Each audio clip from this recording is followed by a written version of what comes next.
Breaking news చూస్తున్నాం. BJP MLA పైడి రాకేష్ రెడ్డి సంచలన వ్యాఖ్యలు చేశారు. మళ్ళీ ఎమ్మెల్యేగా నేను పోటీ చేయను అంటున్నారు. బీసీని సీఎంను చేస్తానంటే బీజేపీని ఓడించారని, ఇలాంటి ప్రభుత్వాలు ఉంటే అసలు ఎందుకు ఎన్నికల్లో పోటీ చేయాలి అంటూ ప్రశ్నించారు. ఉత్తర తెలంగాణకు తీవ్ర అన్యాయం జరుగుతోందని, ఈ రాజకీయాలు తనకు నచ్చడం లేదని, నిధులు పదవులు దక్షిణ తెలంగాణ వాళ్లే దోచుకుంటున్నారంటూ ఆయన అంటున్నారు. కృష్ణానది జిల్లాలో 299 టీఎంసీలకు సంతకం పెట్టిన హరీష్ రావును ఉరితీసినా తప్పులేదంటున్నారు.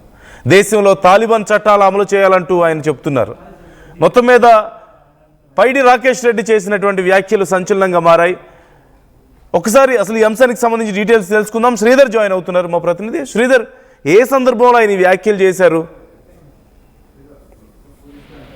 యానందు, ప్రస్తుతం తెలంగాణ అసెంబ్లీ జరుగుతున్నటువంటి సిచ్యువేషన్, మరొకవైపు రాష్ట్రంలో కాంగ్రెస్ ప్రభుత్వ పాలన తీరు పట్ల కూడా పూర్తిగా అటు పైడి రాకేష్ రెడ్డి విరక్తి చెందడం కాకుండా రాజకీయాలకు సంబంధించి కూడా తను మరొకసారి పోటీ చేయొద్దనుకునే స్థితికి కూడా వచ్చింది. ఎందుకంటే ఈ ప్రభుత్వం ఉన్నప్పుడు ఇటువంటి ప్రభుత్వాలు ఉంటే పోటీ చేసి అసలు ప్రజలకు ఎటువంటి సేవ చేస్తాం, ఏమి అసలు ప్రజలకు లాభం ఏంటి అనే విధంగా కూడా ఈ ప్రభుత్వాలు ఉన్నాయి.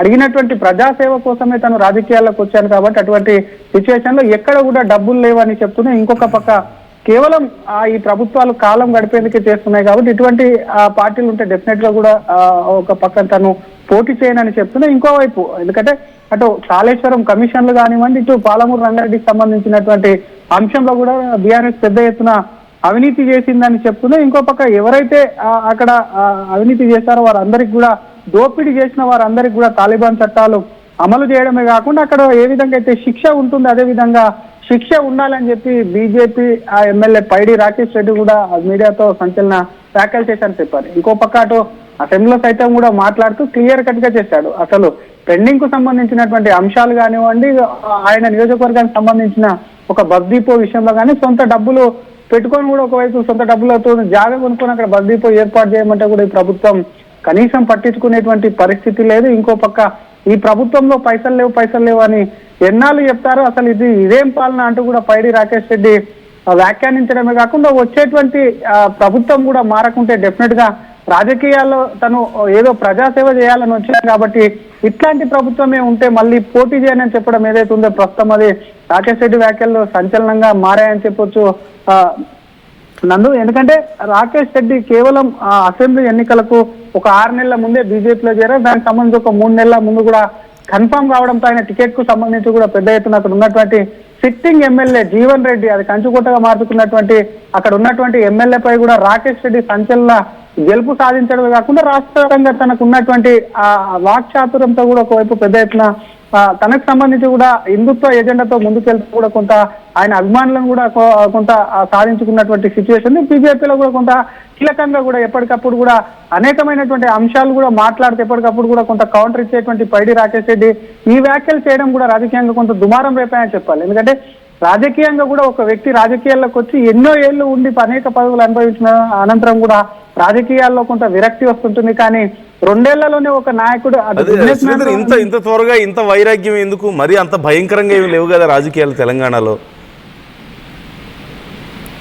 ఏనన్ను అటు తెలంగాణ రాజకీయాలకు సంబంధించే కాదు, తను ఏదో ప్రజాసేవ చేయాలి అంటూ కూడా తను చూసాను. ఎన్నికల మేనిఫెస్టోకి సంబంధించి కూడా చాలా మట్టుకు అటు రాకేష్ రెడ్డి కూడా కొన్ని హామీలు ఇచ్చే వాటికి సంబంధించి ప్రభుత్వం వద్ద కూడా ఖజానా లేదంటూ ముందు నుంచి కూడా చెప్తూ వస్తుంది. అటువంటి విషయాలు కూడా పదే ఎందుకంటే సెక్రటరియట్ కు తను అనేక సార్లు, దాదాపుగా 200 సార్లు సెక్రటరీకి వెళ్ళినప్పుడు కూడా అక్కడ మంత్రులు ఉంటే అధికారులు ఉంటారు, అధికారులు ఉంటే మంత్రులు ఉండడం లేదు అంటూ కూడా కొంత అసహనానికి గురి కాకడం కాకుండా కాన్స్టిట్యూన్సీకి సంబంధించిన పనులు ఉంటుంటాయి నందు. అది ప్రతిపక్ష అధికార పక్షం ఎవరైనా సరే ఎమ్మెల్యేలు వెళ్తున్నప్పుడు వాళ్ళు అడిగిన దాంట్లో ఎంతో కొంత ఇవ్వడమో, లేకపోతే పెట్టిన బిల్స్ ఏవైతే ఉంటాయో వాటికి సంబంధించి డెవలప్మెంట్ కోసం అడిగినటువంటి డబ్బులో ఎంతో కొంత ఇస్తే గానీ కొంత సాటిస్ఫై అవుతుంటారు, అక్కడ సేవ చేస్తుంటారు. కాబట్టి అటువంటి సిచ్యువేషన్ ఇక్కడ లేకపోను. మరొక పక్కటు కేవలం అవినీతి మీద అటు బీఆర్ఎస్ అవినీతి చేసిందని కాంగ్రెస్ అవినీతి చేసిందని చెప్పి బీఆర్ఎస్ ఏదైతే అసెంబ్లీలో కూడా ఆరోపిస్తుందో, అసెంబ్లీ సెషన్ జరిగేటువంటి విధానం కానివ్వండి, అక్కడ అసెంబ్లీలో నేతలు మాట్లాడే తీరు కానీ వ్యవహరిస్తున్నటువంటి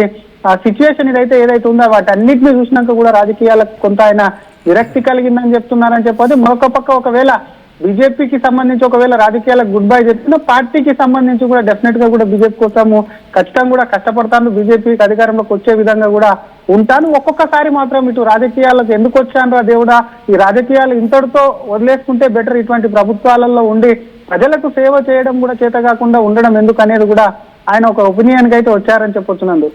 right, thank you Sridhar, thanks for the details. మొత్తం మీద ఈ వ్యాఖ్యలు ఇప్పుడు సంచలనంగా మారాయి. అసలు ఇలాంటి ప్రభుత్వాలు ఇలాంటి పరిస్థితులు ఉన్న చోట ఎందుకు నేను రాజకీయాల్లో ఉండాలి, నేను రాజకీయాలను వదిలేస్తానని చెప్పి రాకేష్ రెడ్డి అంటున్నారు. అలాగే దేశంలో తాలిబాన్ చట్టాలు అమలు చేయాలని కూడా అంటున్నారు. అంటే తాలిబాన్లు ఎలాంటి చట్టాలు అమలు చేస్తారో మన అందరికీ తెలిసిందే. దొంగతనాలు చేస్తే చేతులు కట్ చేసేయడం, ఏదైనా ఇక రాజద్రోహానికి పాల్పడడమో లేదంటే వాళ్ళ రూల్స్కి అగెన్స్ట్గా ఏవైనా వాళ్ళకి థ్రెటన్ అనిపిస్తే డైరెక్ట్గా ఎగ్జిక్యూట్ చేయడం లాంటివి మనం చూస్తూనే ఉంటాం. ఇప్పుడు అలాంటి చట్టాలు ఇక్కడ అమలు చేయాలని చెప్పి ఆయన కోరుతున్నారు. అట్ ది సేమ్ టైం కృష్ణానది జలాల్లో 299 టీఎంసీలకు సంతకం పెట్టారు హరీష్ రావు. ఆయన్ని ఏం చేసినా తప్పు లేదని చెప్పి మాట్లాడుతున్నారు. మొత్తం మీద ఒక రకమైనటువంటి వైరాగ్యం కనిపిస్తుంది ఆయనలో, రాకేష్ రెడ్డిలో. మరి ఈ వైరాగ్యం నిజంగా రాజీనామా చేసే వరకో లేదంటే అసలు రాజకీయాల నుంచి తప్పుకునే వరకు వెళ్తుందా, లేకపోతే కేవలం అప్పుడున్నటువంటి పరిస్థితుల్లో ఆ అసంతృప్తిని వెలిబుచ్చడం మాత్రమే ఉద్దేశమా అనేది వేచి చూడాల్సినటువంటి అంశం. ఈ అంశానికి సంబంధించి మీ అభిప్రాయాలు ఎలా ఉన్నాయి కామెంట్ చేయండి.